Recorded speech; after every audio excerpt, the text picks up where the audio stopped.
Minha diretoria terminou mais um Fla-Flu e o Fluminense vence por 2-1 o time do Flamengo. Tô vendo ali aquelas cenas pós-jogo e tal.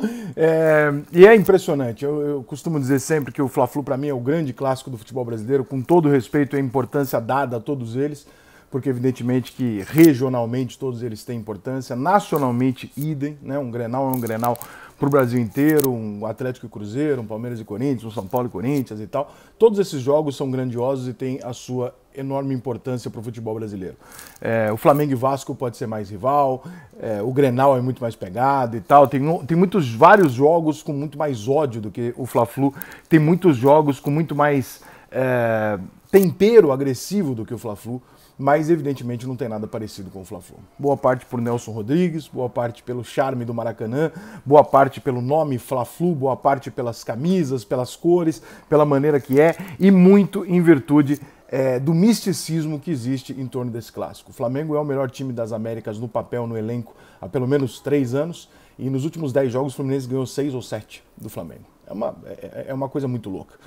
Você pega o time do Flamengo da final de 95, do gol de barriga, e pega o Fluminense, pega o momento do jogo, a diversidade da partida, e você vê o Fluminense ganhar o jogo. E várias vezes o Flamengo também ganhou o jogo, evidentemente, né? Um jogo equilibrado. Mas o poder de equilíbrio que o Fluminense tem de se promover ao nível do Flamengo, esteja ele em que nível for, é uma coisa muito assustadora. É uma coisa muito fora do convencional. O Nelson Rodrigues não inventou isso, não. Ele percebeu antes do que a maioria. Tem alguma coisa ali que mexe com o ambiente do jogo. O Flamengo é melhor que o Fluminense, absolutamente inegável, tem que ser muito clubista para negar a superioridade técnica do time do Flamengo em relação ao Fluminense. O Flamengo hoje foi com foco no Campeonato Brasileiro, o Fluminense sabia que hoje ele poderia entrar na briga pelo título brasileiro e deixar o Flamengo para trás. Então havia uma decisão neste Fla-Flu, havia um fator que sai dos pontos corridos e permite aos dois times enxergar uma grandiosidade nesse jogo. E aqui vai a minha única crítica ao que eu tenho que fazer em relação ao Fluminense como um todo, que é boa parte da sua torcida. A torcida do Fluminense ela se divide em dois. Eu entendo o Rio de Janeiro tomado pelo Flamengo, etc. Eu entendo. Mas eu nunca vou achar normal que uma torcida num clássico não encha o seu setor. Eu acho que todo jogo meio a meio, mesmo que seja só atrás do gol, você tem que encher o seu setor para demonstrar para o adversário que ele não está jogando contra um time pequeno. Que naquele jogo ali é uma igualdade. Então, o torcedor do Fluminense se divide em duas. Aqueles 15 mil que todo jogo vão no estádio, cantam pra caralho, fazem mosaico, fazem festa, que era a Legião Tricolor, virou Bravo Tricolor, junto com a Young Flu, junto com a outra lá, que eu esqueci o nome. Enfim, esses torcedores do Fluminense, tem aqueles 15 mil ali que já se cumprimentam. Eu vou bastante a jogos do Fluminense, já fui mais, mas vou bastante. E as pessoas se conhecem, elas se cumprimentam. A mesma coisa no Morumbi. O Morumbi sempre foi assim. O Morumbi São Paulo sempre teve um público, hoje maior, mas já teve um público muito cativo ali de 10, 15 mil pessoas na década de 90, começo da década de 2000, que a gente se cumprimentava, a gente sabia quem eram as pessoas, estavam ali todo jogo. E tem aquela galera que é um parto pra tu levar no estádio. E a torcida do Fluminense tem essa galera. E essa galera tem que ser, não diria que cobrada, porque ninguém tem obrigação, mas, porra, meu irmão, decisão, cara. Não é decisão, irmão. Vamos pro jogo, porra. Ah, mas meu irmão, vamos dar teu jeito aí, cara. Vamos pro jogo, porra. Como é que não vai?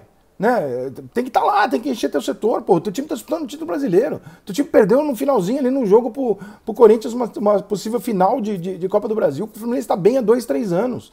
Tem que estar lá. Não tem que fazer campanha, não precisa ser difícil ir.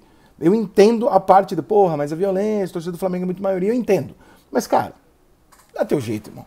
Dá teu jeito, né? O jogo contra o Corinthians, por exemplo, não lotou Maracanã. Tinha 40 e poucas mil pessoas, não tinha 60 mil pessoas. Uma decisão, tem que lotar. Então, porra, o torcedor do Fluminense, ele tem uma característica que me incomoda ao próprio Fluminense, que eu sei disso nos bastidores, que é a dificuldade que você tem de levar esse cara para o estádio. Porém, quando ele vai para o estádio, ele é o mais fiel, absurdo, ele canta os 90 minutos, empurra os 90 minutos de jeito que esteja e tal, algo que eu nem sou muito fã, mas que o torcedor do Fluminense se divide nessas duas etapas e acho que hoje faltou esse apoio ali no Maracanã. Indo pro jogo, acho que foi pênalti? Acho que eu não daria, tá? Não acho um escândalo, acho discutível. Eu não daria, tá? Assim como o comentarista da Globo também não daria, como algumas outras pessoas acham que daria, tal, eu não daria pênalti. Mudou a história do jogo? Claro, 1-0 muda a história do jogo, é evidente que muda. Muda o fato do Fluminense ter jogado contra o Flamengo o tempo inteiro quase, em igualdade de condições, olhando de frente pro Flamengo, falando assim, ó, foda-se se você tem o melhor time, eu vou jogar contigo. Não muda. Esse mérito do Fluminense não dá pra tirar. E é o tempo todo, tá, cara? É recorrente. O Fluminense já trocou de treinador. O Fluminense joga contra o Flamengo, ele tem uma postura diferente. Parece que é uma coisa embutida. Por isso que quando eu falo assim, por exemplo, o Botafogo tem uma dificuldade histórica, quase cultural, de achar que vai perder o jogo. Isso não influencia? Influencia.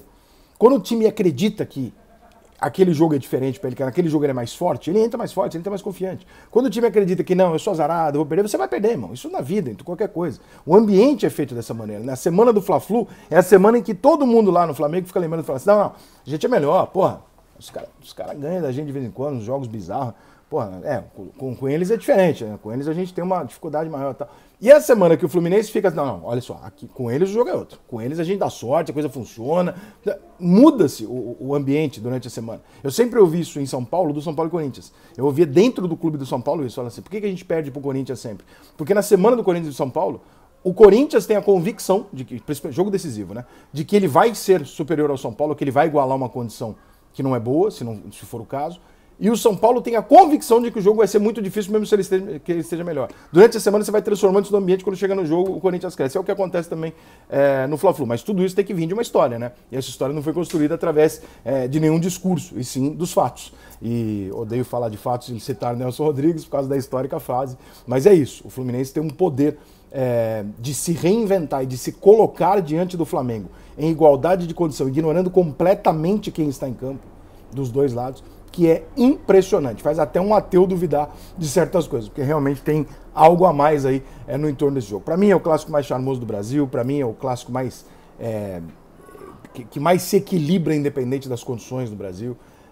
E tem o Maracanã, tem uma série de fatores. Eu sei que o torcedor de outro time vai falar, não é, tal, mas assim, cada torcedor tem a sua experiência, né? Então, obviamente que lá no Sul vão discordar, vão falar que é o Grenal, em Minas, e o São Paulo vão falar disso. No Rio, o Vascaíno vai falar, não, é Flamengo e Vasco e tal. Mas o Fla-Flu tem um negocinho. Ele tem um negocinho. Eu não sei explicar o que é, mas ele tem um negocinho. E hoje, mais uma vez, o negocinho apareceu. O Fluminense bota a bola no chão, o Fluminense joga futebol. O Diniz é um puta de um treinador. Ele não abre mão de jogar futebol. Isso, cara, é uma coisa que, assim, pode criticar o Diniz, pode não gostar do resultado, pode fazer a puta que eu pariu, irmão.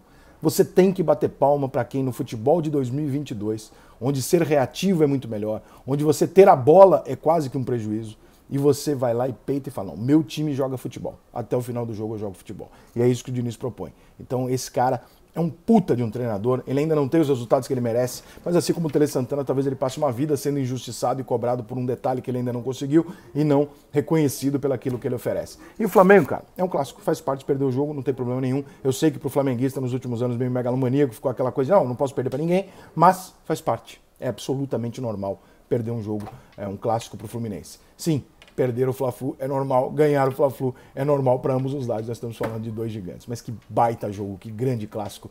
E como é bom ter um futebol como a gente tem, onde você tem um Grenal, você tem um Flamengo e o Vasco, você vê os outros países, né? Os caras ficam esperando aquele único jogo, aqueles 2 jogos do ano. Caralho, meu irmão, se a gente tivesse os 12 grandes da primeira divisão, quantos clássicos a gente teria numa temporada? Num Campeonato Brasileiro de 38 rodadas, a gente teria 6 clássicos em São Paulo, 6 clássicos no Rio de Janeiro, 2 em Minas, 2... Meu irmão, é jogo grande pra caralho, além dos clássicos nacionais. Então a gente é um país muito sortudo para quem gosta de futebol, poder ver coisas desse tipo.